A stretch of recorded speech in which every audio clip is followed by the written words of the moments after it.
Imagine this: two massive armies, each camped out on opposite hillsides, staring each other down over a wide valley. This was ancient Israel, and their greatest enemy, the Philistines, had challenged them to a standoff.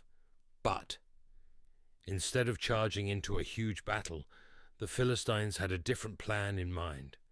They had one man they believed was invincible: Goliath.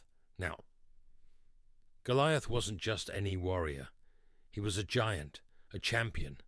Standing over 9 feet tall, he was covered, head to toe, in brilliant bronze armor. He had a shield so heavy, one man alone carried it for him.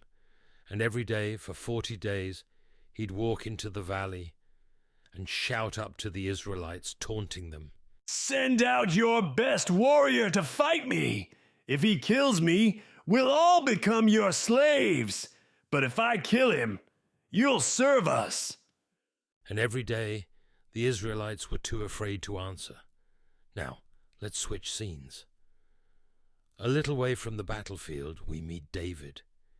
He's the youngest son in his family, and spends most of his time tending his father's sheep. No armor, no sword, just a sling, a staff, and a lot of time on his hands. David's older brothers, though, were soldiers in the Israelite army. One day, David's father sent him to the battlefield with food for his brothers. David arrives, and just as he gets there, he hears Goliath's booming voice echoing through the valley. "Is this all Israel has to offer? No one is willing to face me? Are you all just cowards?" David could not believe his ears.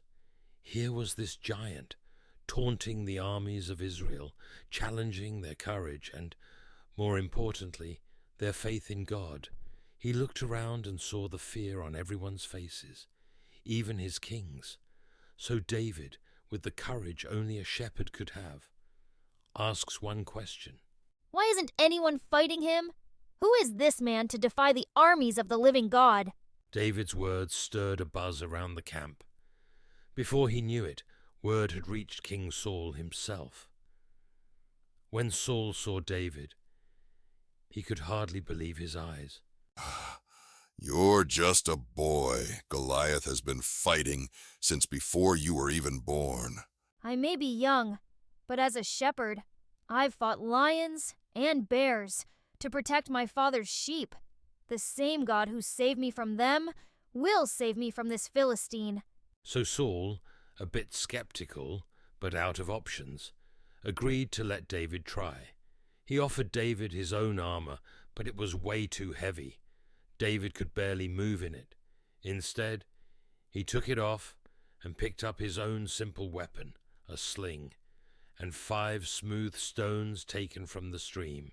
"Am I a dog that you come at me with sticks? Come here, and I'll feed you to the birds." "You come against me with a sword, but I come against you in the name of the Lord. Today everyone will know that there's a God in Israel." Then, in a split second, David loaded just one of his stones into his sling, began to whirl it around, and released it. The stone flew through the air and struck Goliath right in the forehead. The giant suddenly fell, just like that, face down into the dirt. Silence fell over the battlefield as the Philistine soldiers watched in shock. Their invincible champion was defeated by a shepherd boy. With just one stone and an unshakable faith, David had defeated the giant.